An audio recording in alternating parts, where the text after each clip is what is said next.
Hey ladies and germs, welcome back.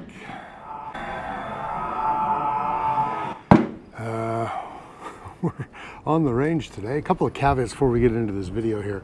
First of all, it's windy today. It's always windy at this range, but today it's a little bit more windy. So hopefully you don't hear it. If you do, my apologies. Secondly, I'll do my best Paul Harrell voice here. We're out on the range today, so please bear with gunfire you hear in the background.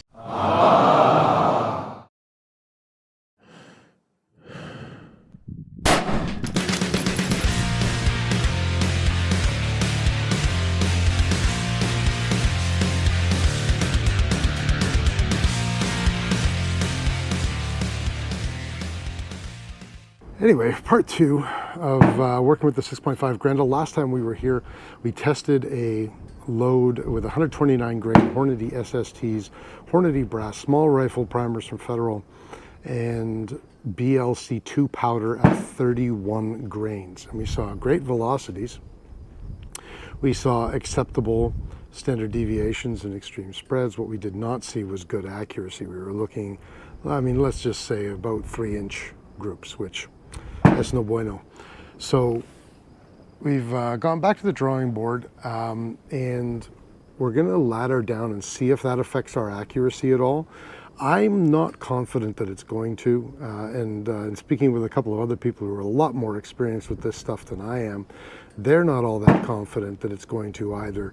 The general thought right now is that a 1 1/8-inch twist is just not going to work very well with these 129 grain bullets, and that I'm going to have to go to a smaller bullet, 123, maybe 120 grain bullet. But we're gonna test it out and make sure before we make a decision. So let's do that. We've got 3 loads. So first of all, we're gonna fire the 31 grain load again. We're gonna take 5 shots and we're just gonna take a look at the velocities. We're gonna take a look at the accuracy again, just to really be sure.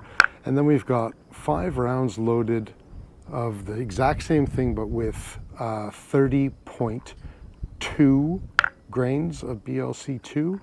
And then the exact same thing with 30.6 grains of BLC2.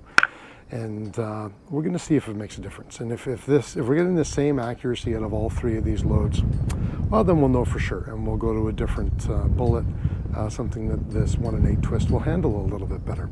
But let's find out, because we never know until we know. Same as last time, we are shooting the Sterling Arms R18 rifle. I have converted this to 6.5 Grendel using a Faxon barrel and a True North Arms 6.5 Grendel bolt. Now here's a couple of things you need to know about this. I did this on my own. This is the first time that I've ever caliber changed a rifle like this, and it's not using original parts. And although, you know, we've got some parts that are, you know, compatible with this rifle, they're not necessarily made for this rifle. It's not like I'm building an AR-15 and caliber converting that. And then we bought from True North Arms their 6.5 Grendel bolt. And, you know, I'm sure it's working, but it's not working flawlessly. I'm having some extractor conditions once in a while. You know, sometimes it's not fully ejecting the round and we're getting stovepipes. Sometimes it's not grabbing the round at all and it's just kind of letting go as the bolt is cycling back. So these are things that we're going to work on as we go along with this rifle. Secondly, this Faxon barrel, and I'm surprised at this because, I mean, Faxon's reputation is pretty stellar, and I've had Faxon barrels in the past and really like them, but the feed ramps are pretty sharp on this barrel, and occasionally we are getting brass hung up, scratching the hell out of the sidewall of the case, and it's getting hung up on the feed ramps. Now, since our last video, I have not done anything to this rifle. All I did was work up these new loads and came out here right away because this is my next opportunity to be able to film. So we're probably going to see some of those issues again today, just like we did in part 1. That being said, another thing I want to make sure today, I want to make sure that I'm not influencing the groups that we saw last time. So what we've done is we've mounted a Mantis X10 on the front there. Big shout out to the guys at Mantis for sending this to us. And we're just gonna monitor how I'm shooting while we're monitoring the group sizes that we're getting. And if we're seeing something at the end of the day where I'm a flinchy Flincherton, well, then we'll know that it's me and it's not the load or the bullets or the twist rate or anything like that. Okay, we're going to start with the 31 grain load again. I'm just going to recreate the group that we did in the last video. And that's what we're going to use as our baseline compared to the other rounds. A big reason I'm doing this is it's quite warm today, uncharacteristically. And it's more than 10 degrees warmer today than it was when I fired or shot the last video. So that's why we're going to redo the first 5 shots. I think everything is running. We got the chrono up. Everything should be good to go. Let's see what happens.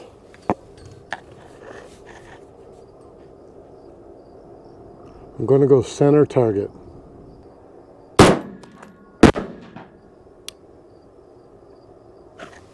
That was 2,471.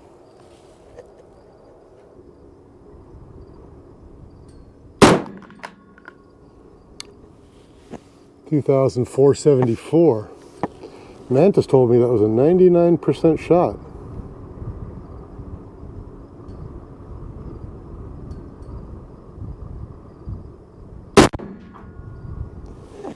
$2,489. And Mantis said that was another 99% shot.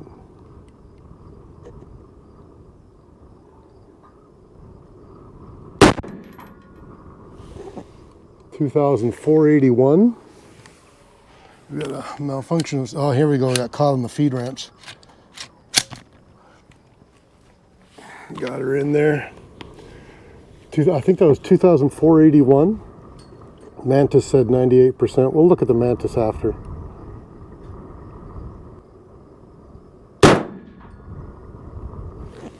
$2,483, and Mantis said 98.5. We did not eject that last round. Makes it easy to grab though. And you can see here, guys, where I get caught on the feed ramp there. Same thing we saw in part 1. I haven't had a opportunity to polish that up and shave it down or whatever the hell. So that's why that happened. Hey, 4 of our 5, sorry, brasses didn't even make it off the table. So we'll analyze all of our shots at the end, but we're going to give this a minute to cool down, and then we're going to shoot our 30, so that was 31 grains. We're going to shoot 30.6 grains next. A few minutes later. Okay, we've given it a couple minutes. We're going to shoot 5 rounds now, loaded with 30.6 grains of BLC2. I've reset the lab radar so we can differentiate our results. And let's see what happens. Checking to make sure everything's on before I shoot here. Now, last group was shot in the center. This one's going to be top left.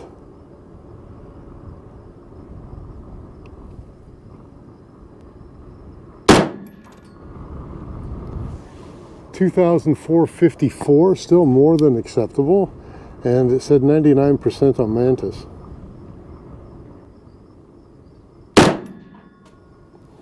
$99 on Mantis, 2,444 feet per second.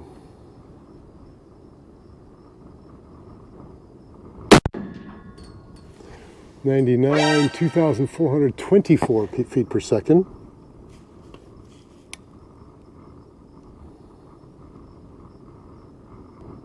I think I did not notice a malfunction. What didn't I notice, guys? Oh, feckin' stovepipes.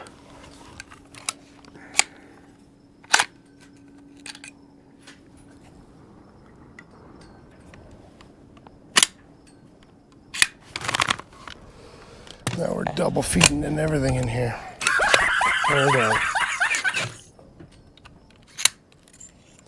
I'm going to clear this malfunction and we'll be back.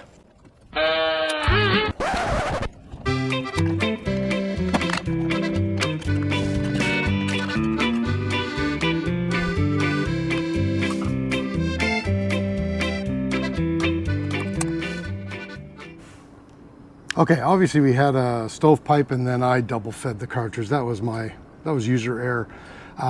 We bent the tip of this bullet at 100 yards. I'm sure it's not going to make a difference, but we're still not going to shoot it because I was smart enough to know that I haven't worked out the kinks on this gun yet. So intending to shoot 5 rounds, I loaded 6 of each. So we're just going to put another round in there, and then we're going to carry on as if everything else was perfectly normal. So I believe we fired 3. We've got 2 more to go.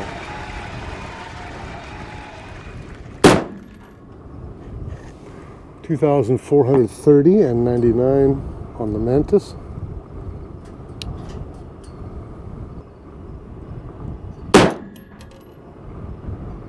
Another 99 on the Mantis, 2,458. Now, hopefully you guys can see where those impacts are landing, but oh yeah. Geez, some of those are just out there though. Holy crap. I don't think this is going to be a successful experiment, folks. But that's okay. We're going to save it till the end anyway. We're going to let this barrel cool down, and then we're going to shoot 30.2 grains. A few minutes later.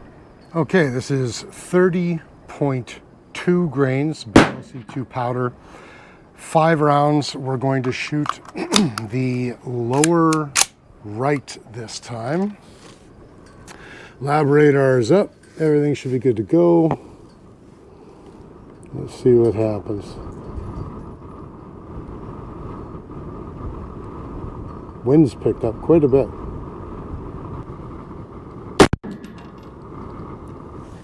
$2,410 and 99.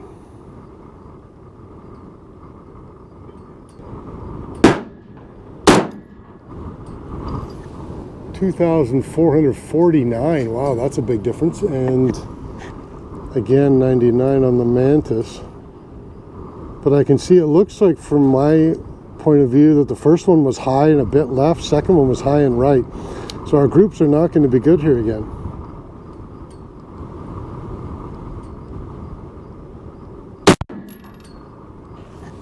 $2,453. That's weird.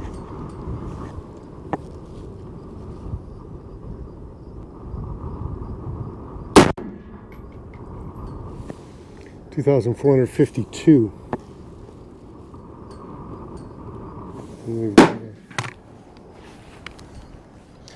Feed ramp issue again. There we go. So Mantis counted that as a shot instead of the 71%. I'll delete that out of the data later.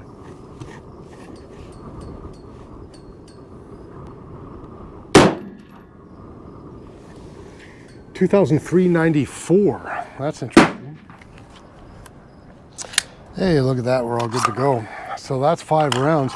Let's take us down range, and we're going to analyze the groups. I don't have high hopes for this. I think we're going to end up going down to a smaller grain bullet, but let's take a look. Well, guys, I think this pretty much proves that you guys probably already saw these shots. I'm just seeing them for the first time. So first of all, with our 31 grains again, like that's way worse than I even shot the last video. That's what, like 6-inch group. That's absolutely horrible. 1, 2, 3, 4, 5. I'm assuming that's what it is.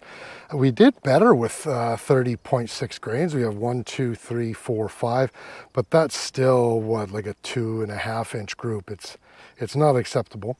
And then with 30.2 grains, this is nuts too. 1, 2, 3, 4, 5. Now, if you've watched this video for a long time, it'll be the millionth time that you've heard me say that I'm not the best shooter in the world. I'm not the most experienced at anything when it comes to shooting, but I don't think I'm terrible. I don't think I'm incompetent. And the Mantis is kind of backing me up today that my shooting is okay. We'll take a look at that data. Other than it appears that I'm canting the rifle, I did notice that. I think the bipod legs aren't quite where they're supposed to be or whatever. But I had anywhere between a 1.5 and a 2 degree cant, but I don't think that at 100 meters that's producing results like that, not even close. I hope the wind is okay, guys. I'm not sure what's going on here, but I think that the 129 grain bullet and the 1-8 twist is just not going to work. And you know, thanks to Bending Ballistics and Boom Graphics, who reached out to me and mentioned that they had similar experiences with the larger, the heavier bullets in the 6.5 Grendel. They've got a lot more experience with the Grendel than I do, so thanks for that advice. And I'm tending to agree with them. So what we're going to do is we're going to go back to the drawing board. We're going to get some different bullets, some lighter bullets, and we're going to try this all over again. But it doesn't look like, with that BLC powder, like I'm going to have a terrible difficulty with my velocity goals. And that makes me happy, because like I said before, I'd like to stay above that 2,400 feet per second, and it looks like I'm probably going to be able to do that with this 20-inch Faxon barrel. Okay, let's go through some of our results. You're going to see these on the screen as I'm going through them, but first is our first 5-shot group with the 31 grains BLC2. We had an average of 2,480 feet per second. That's more than the last time. We were averaging 2,462, I think, last time. But I mean, like I said, it's more than 10 degrees hotter out today. Maybe that's making the difference, I don't know. But we had an extreme spread of only 17 feet per second, well, 17.8, and a standard deviation of 7, and that is pretty good. Now, small sample size, only 5 shots, but that's still pretty good.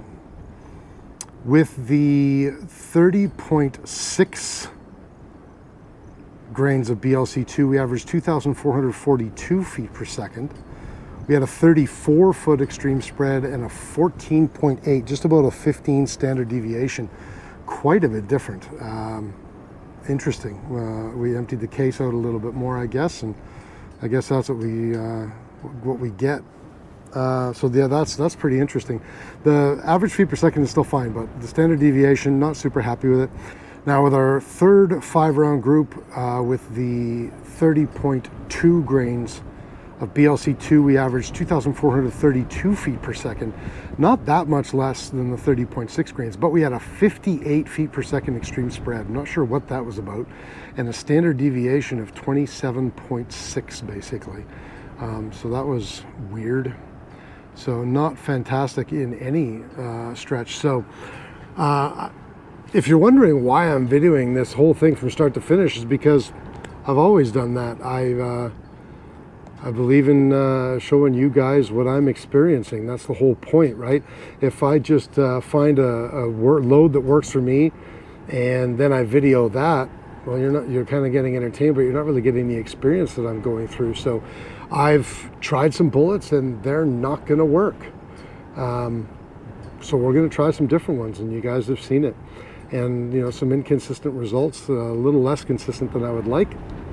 But hey, now we know, and this is the way that it works. This is you're learning as I'm learning, and if you already know, you're not learning shit, but you're watching me learn. Now, as far as the Mantis goes, I don't think that I'm responsible for the poor accuracy that we're seeing here. So, over 15 shots, we had an average score of 99.3. And you can see the rundown, like almost every shot is in 99th percentile there. A couple in 98, the first one was in 97. But I mean, I don't think that I'm shooting poorly. If you look at the individual shots, going all the way through them, you can see that it was tracking pretty well. I had the rifle pretty stable when I was shooting. And I don't think that the groups we're seeing are a result of Chris being an absolutely terrible shot. Long distance is probably a lot worse, but I don't think at 100 meters this was me. So we'll go back to the drawing board. We're going to try lighter bullets, maybe a less windy day. That wouldn't be such a bad idea, but definitely lighter bullets. And we'll stick with the BLC2 powder for now, just because I'm having fun with it and I've got it. So we're going to try that again, and join me for part 3, and we'll see where we go. Thanks, guys. Bye.